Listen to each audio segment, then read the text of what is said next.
All right, Banner, of the big three, androids, aliens, and wizards. You got to fuck one, marry one, kill one. What do you go with?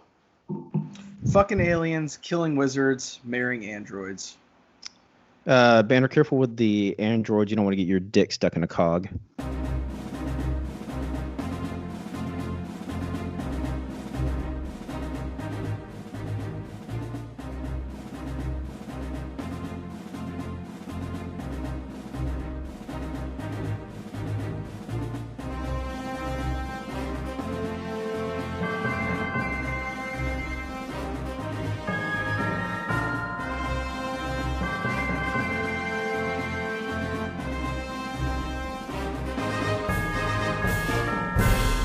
Welcome in to the Bro 4 Squad podcast, where we are just a bunch of bros drinking beer and watching TV and movies. This is our review of The Falcon and the Winter Soldier, Episode 2, titled The Star-Spangled Man. I am your host, the Mayor Jeff Hornacek. Thank you guys so much for checking us out. I am joined by the two bros, the American hero Nate Thurmond, the mad scientist Brian Banner, and we are here to review this episode, as we do all of our TV episodes, on the 4 Bro 4 Squad criteria, where we discuss the acting, the story, our favorite scene, and then any theories and questions going forward. Nate Thurmond, the American hero, we'll toss it to you first. Acting and cast. Finally, we actually get Falcon and their Winter Soldier together on screen here in episode 2. Who stood out, positive or negative, for you in this episode? Seeing them together, I mean, I'm really excited about this dynamic between them two and this kind of buddy cop dynamic that they're doing here. But yeah, I think it's a fun thing that they're doing with them back and forth, but then they also get into some seriousness and some back and forth on there. But yeah, Anthony Mackie and Sebastian Stan, I think, are both doing great in bringing this. And neither one of them are really overpowering the other one. I think they're doing a great job of that, playing off of each other very well. And I mean, it goes without saying that they're both in the title, so they need kind of equal dominance here. I think they're doing a great job of balancing between everyone. Also really excited with the introduction of Isaiah Bradley and Carl Lumbly, which apparently a TV acting legend. And I looked through his filmography, and I really haven't seen anything. I think he was in one of his big shows was Alias. Alias, yeah. And then Mantis, which I honestly never heard of. But just his brief introduction, and we'll probably get into his scene a little bit later and his background. But really excited to see where he goes, and I think he's going to be a great addition. I was looking through his IMDb, and I was like, this guy's agent is a fucking beast. Like, he is always working. He's like, obviously his big ones like Alias, like I said, like 100-something episodes. But then you'll see 2 episodes here, 1 episode here. He's like a fucking journeyman. He's like I don't know who's the JJ Reddick or someone. He's like Adam Dunn. There we go. Adam Dunn. Journeyman, yeah. All over the place. Except he doesn't strike out 37 times a game. And that's tough to do. He probably that must be like 28 innings. Yes. Every game is extra innings. Yeah. Banner, how about you? Good, bad, indifferent? Acting. I'm gonna say a reluctant good. First off, for Thurman, I have to say Anthony Mackie redeemed himself from last week. Good. I know last week I had said it kind of felt like he almost looked a little entitled and like, oh yeah, this is my show. At least that's how I felt. I called Banner out off pod about that. So. And that's fine. You can, but I'm sticking to my guns there. I think that he was like that last episode, but he was brought back down to earth a little bit on this episode. I think him and Sebastian Stan going back and forth really helped that. Their chemistry is just insane. That frenemy thing that they got going on is awesome. Great way of explaining it. But who I really want to talk about is Wyatt Russell. Obviously, Kurt Russell and Goldie Hawn's son, playing John Walker. I really like the way that he is playing this. At first I was like, what the fuck is this guy doing? Like, this is terrible. But the further we got into the episode and the more I thought about it, the more I really like how he's playing this. He is somebody that is obviously a war veteran, journeyman. He's done it all. And it's almost like, look, I don't want to be Captain America. I was asked to be Captain America. But at the end of the day, you could tell this motherfucker loves being Captain America and wants to be Captain America so bad. And almost to an extent where he's going to do whatever he has to do to keep that mantle of Captain America, regardless of what happens. So almost a little like passive aggressiveness coming out of him. And I really like how he's doing that. Like, hey, look, I'm everybody's best friend. You can trust me. Even though at the end of the day, you can kind of go, I don't know if I should.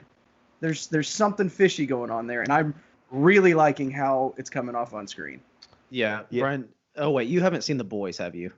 I have not. Oh, okay, never mind. Well, I can't compare it to a character there. But are you talking about, like, I've seen enough of the trailers where I'm sure I know what character you're talking about, though. Yeah, the way you're explaining it, I think is spot on. And for any of the viewers out there who have seen The Boys, Homelander is kind of that same thing. Like, he's America's favorite, but he has some underlying shit that gets brought out later. So, and John Walker's character in the comics is a pretty complicated one, and I think even more so where he's sort of entering the fray in the MCU now, like after the blip and everything like that.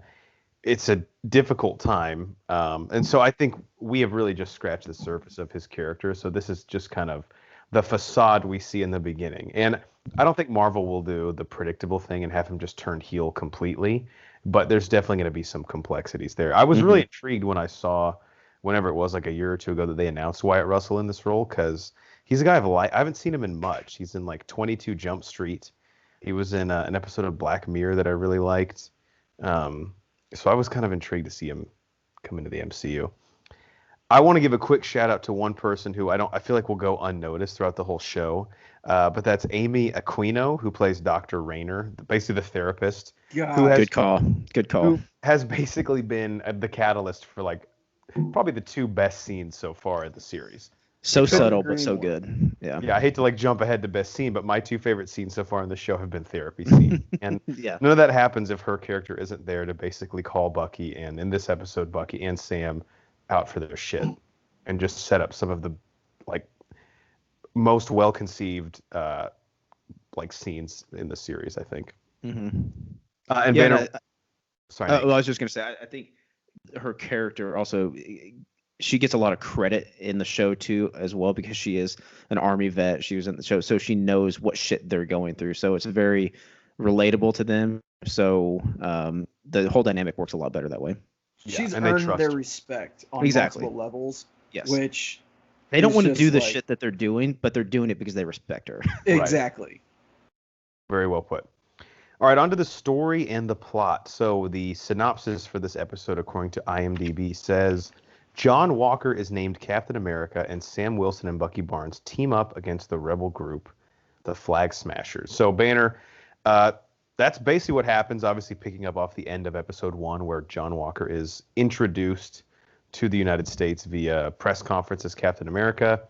The Flag Smashers are being chased by Sam and Bucky, and then, of course, we get a few teases as to who is working with them in the power broker, or maybe who is chasing them down for whatever goods they're smuggling. So what did you think of how the story progressed the show here in episode 2? So with us only getting 6 episodes of the show, they really needed to get shit moving pretty quick here. Like your first episode, okay, it's kind of a pass. We're just dipping our toes in there. We got to rinse the taste of WandaVision out of our mouth. Not that WandaVision was bad, but this is so drastically different. You can't just throw us right into this. We got to kind of ease back into it. They started getting to the meat and potatoes here, which is good. I mean, we don't. What are we already like 40% of the way, 35% of the way through the show, and it's only been 2 episodes. Yeah, so I mean, 33.3% repeating. Repeating, obviously. Of course. Repeating, obviously, yeah. So that's because we forgot to carry the 1. Damn it. So they really just went right into it of why Bucky and Sam are at odds with each other. Obviously, they were both Steve Rogers' best friend at different points in time, and that's their connection. But they're then butting heads over Bucky giving the shield away was very okay. Now we get why Sam is mad, why he's not talking to Bucky, or I'm sorry, vice versa. While Bucky's mad, not talking to Sam. And And again, that rivalry that they have is just plays out so well on screen, especially when you have Bucky fighting his own demons, but at the end of the day still going, okay, look, I got to go with Sam and help him do this because that is the right thing to do. And I've been doing the wrong thing for all these years. I need to do something that's right. Yeah, Bucky's motivation for... I was kind of wondering, too, the whole time. I'm like, yeah, Bucky, I get it. Like, it's kind of weird that they immediately appointed John Walker Cap, but, like, why are you so fucking pissed off at Sam? Like, I think what he did was noble. Like, it's not his fault that they kind of turned around and stabbed him in the back. And then when he sort of explains it, and I'm sure we'll dig more into this, he's like, if Steve was wrong about you, what if he's wrong about me? Like, what if I'm actually the Winter Soldier, and I wasn't maybe as... removed from all the horrible things that I did. So I thought that was really interesting too.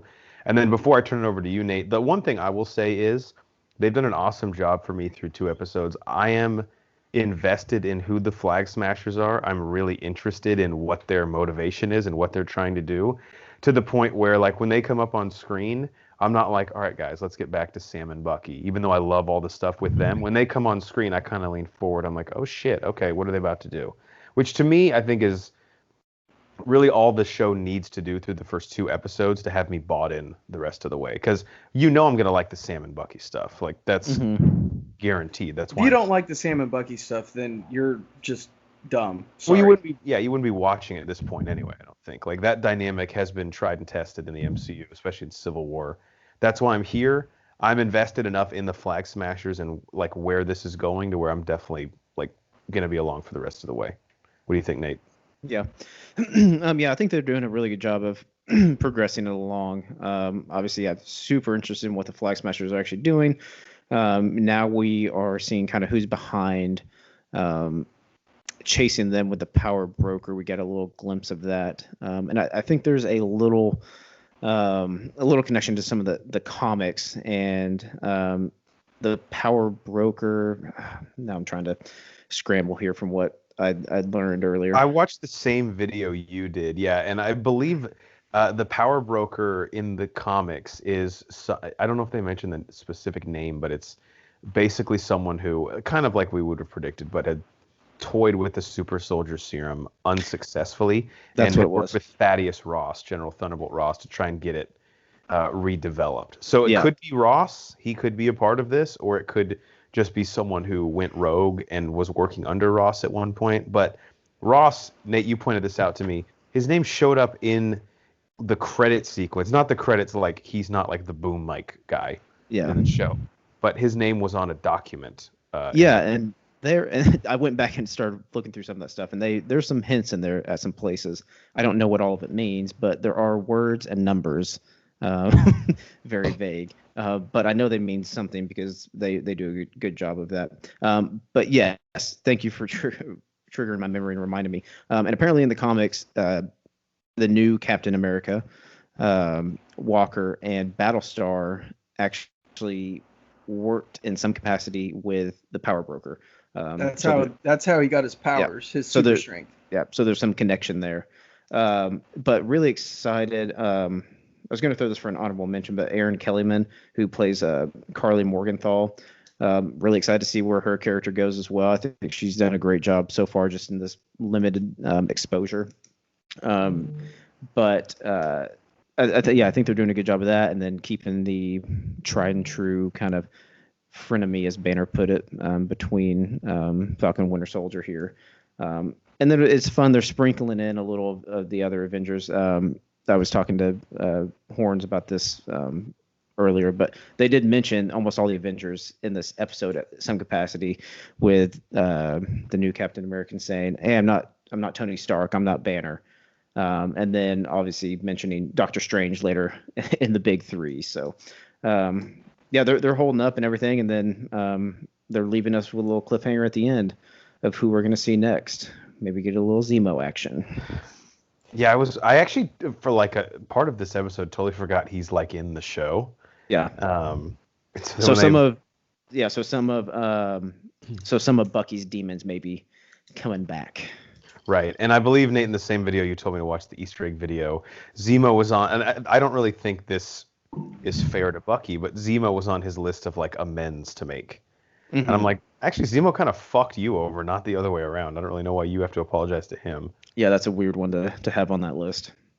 I'm going to go back and say something about the Flag Smashers, Jeff, just to put another exclamation point on your point about them. Is we've always said what makes a good villain is that you really empathize with them. And honestly, we kind of got this a lot with Zemo in Civil War. You don't necessarily agree with what they're doing and why they're doing it, but you understand what's going on. And they did a really good job of getting us to understand what the Flag Smashers mentality is and why they want that really, really quick.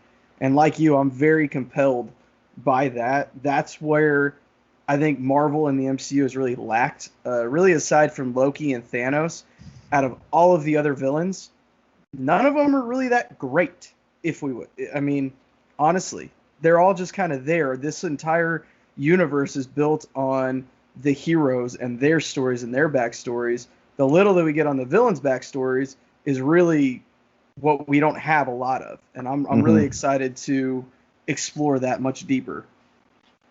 Yeah, that's one thing that I'm excited about the Disney Plus series is obviously you get more time to flesh out, smaller characters in the MCU. But I mean, villains play even better across the long form storytelling than I think the protagonists will, which is cool.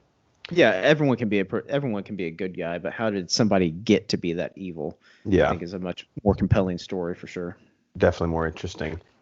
All right, on to best scene. I'm just gonna go first and take the low-hanging fruit here. I mean, I just wrote the therapy scene again. I mean, the well's definitely not dried up here. You could honestly probably give me one of these for the next 2 episodes too, and I'd still be cool with it.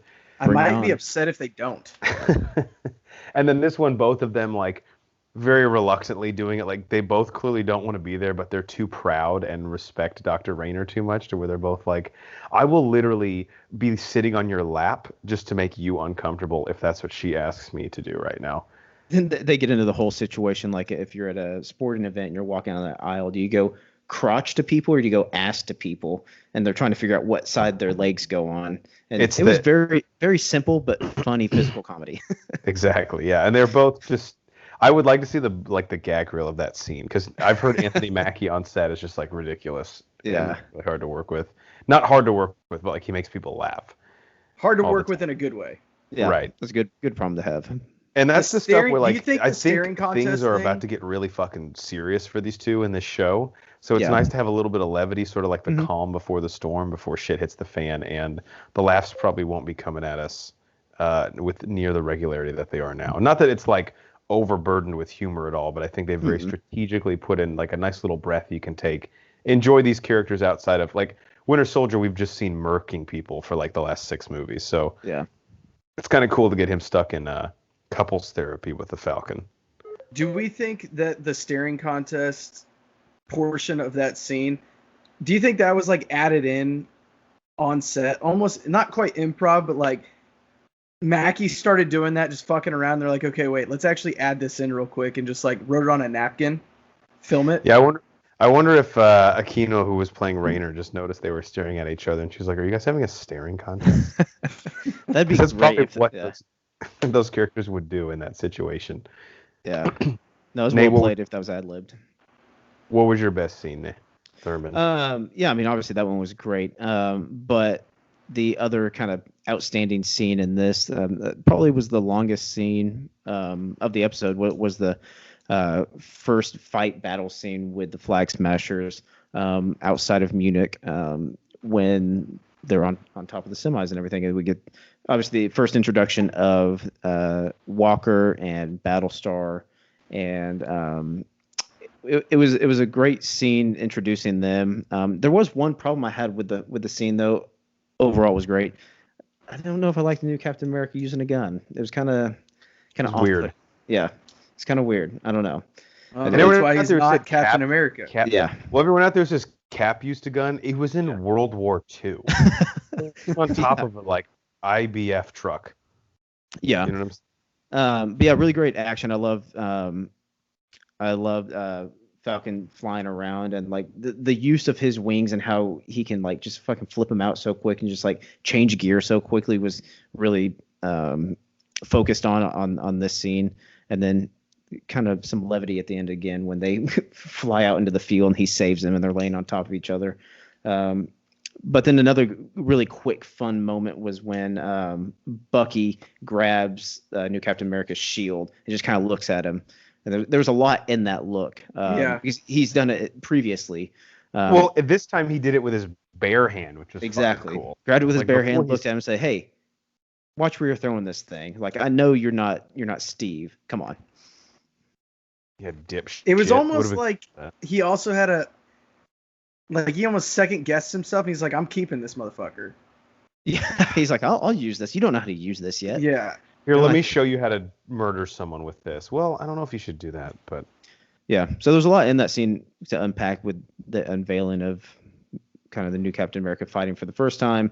Bucky and his interaction, because obviously he has some animosity towards him, and kind of the realization of these super soldiers and their powers and everything, and then the breaking of, and I'm losing the name here. John Walker? Falcon's little. Oh, Red Wing. Red Wing. Yeah, Duh. man, how do you forget Red Wing? I know. I was like, I didn't have it written down. I was like, God damn it. Yeah. Then that's broken and heartbroken. Falcon. So. And Banner, I hope this is not your favorite scene, but the scene after that where they're in the Jeep with John Walker and Battlestar. So I think good. Marvel shows their continued ability to kind of steer into, like, they're maintaining in terms of like continuity from the comics some of the names of these old characters, but like Battlestar, Sam goes, "What's your name?" And he goes, "Battlestar," and Sam goes, "Stop the car." Like, that would be my reaction. Your name is fucking Battlestar? No. He's like, "I'm not doing this. Like, this Try again. Yeah.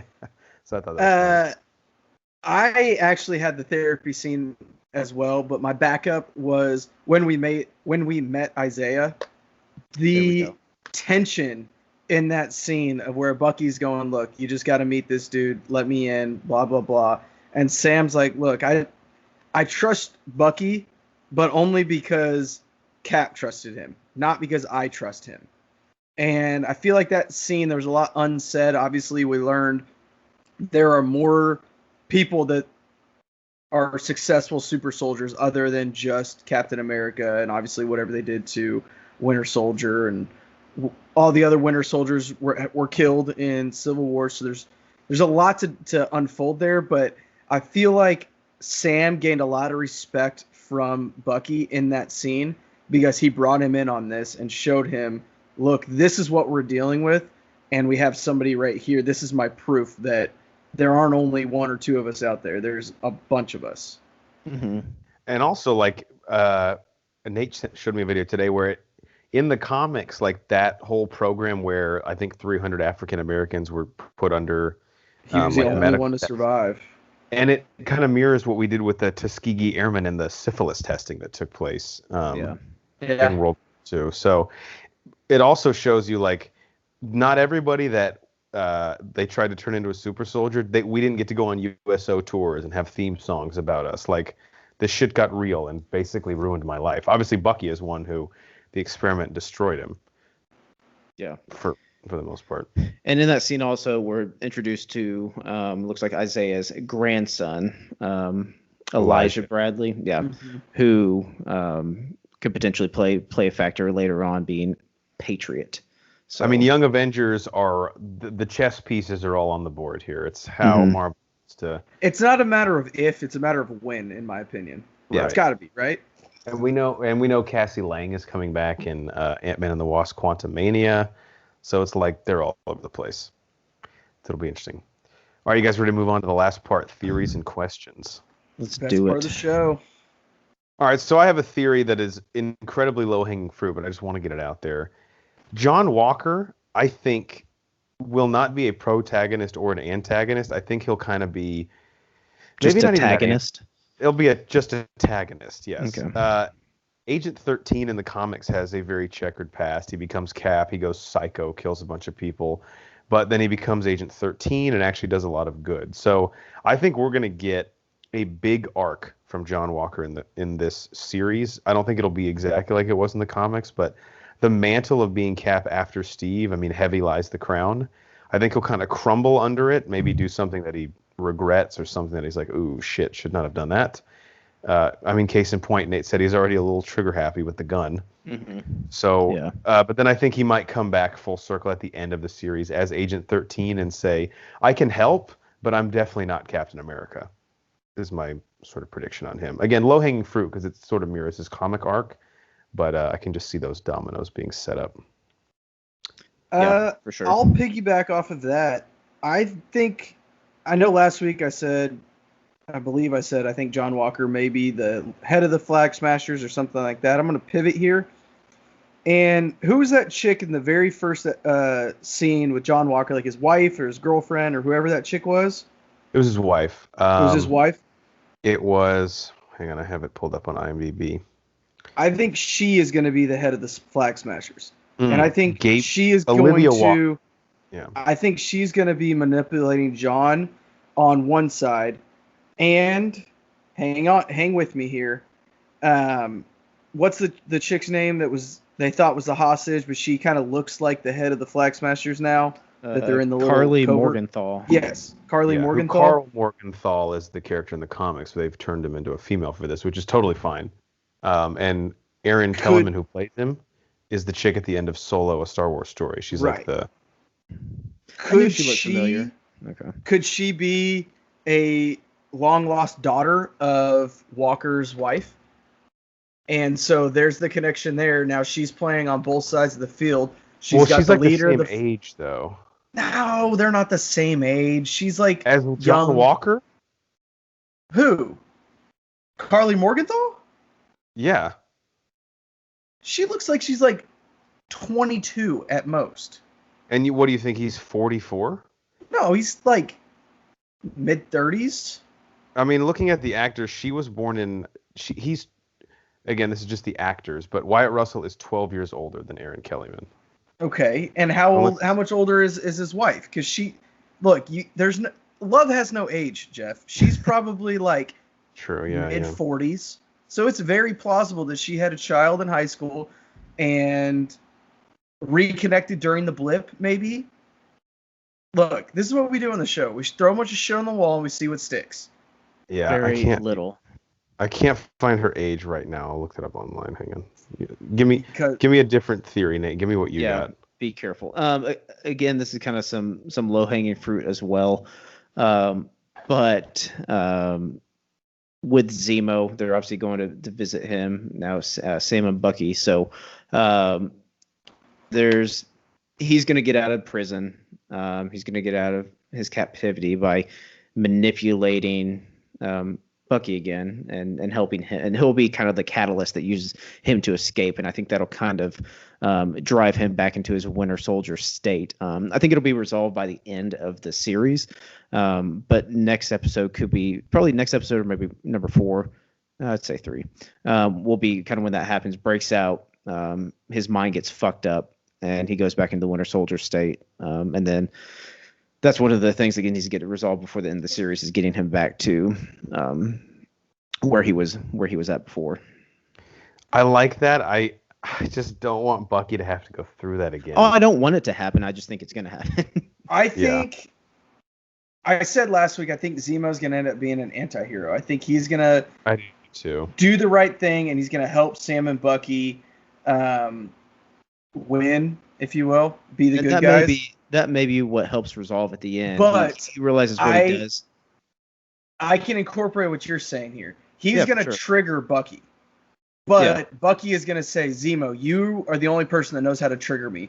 Trigger me right now so I can do what I need to do without feeling bad. So I can just go in and start murking people. I want you to brainwash me. Like, it's going to be, for the first time, it's going to be Bucky's decision to turn into that person instead of somebody turning him into that person. And that's going to be a big revolution for Bucky. I could see that happening. Yeah, that'd be an interesting twist on that playing out, and it would kind of make sense. He's wanting to do what he doesn't want to do, but for the greater good. But he knows he has to. If that involves something with the Flag Smashers and taking them down and everything, that could play out pretty interesting. Jeff, I see the shit-eating grin on your face right now. I know you have an answer for me. No, I just can't believe that it's impossible to find this girl's birthday online.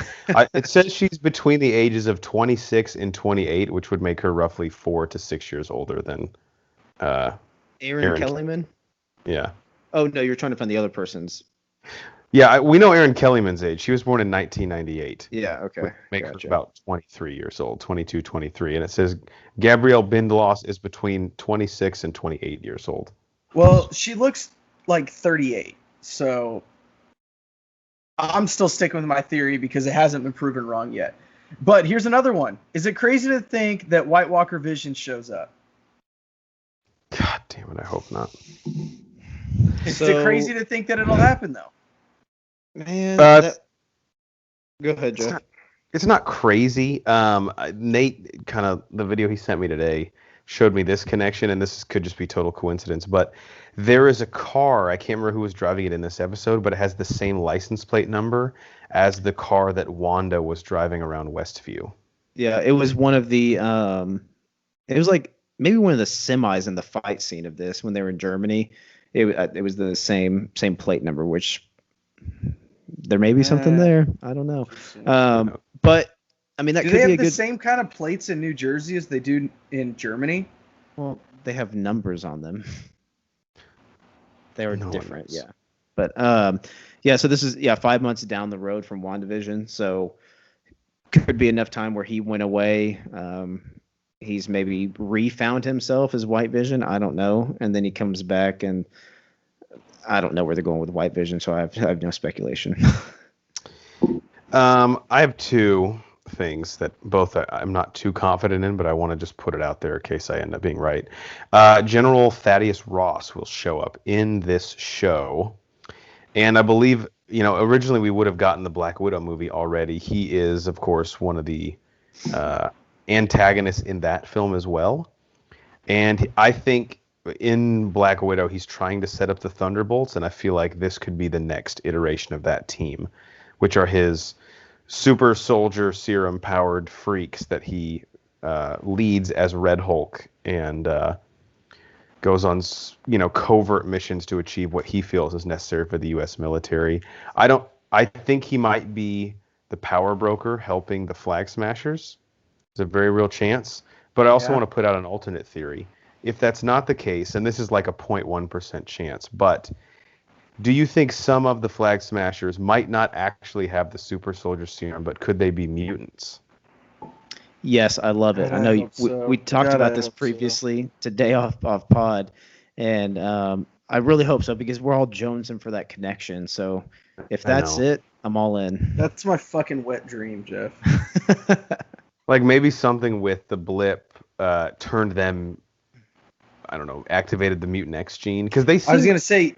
Could only individuals that were blipped away come back with mutant powers? Something with coming back changed their genealogy, or it activated the X gene.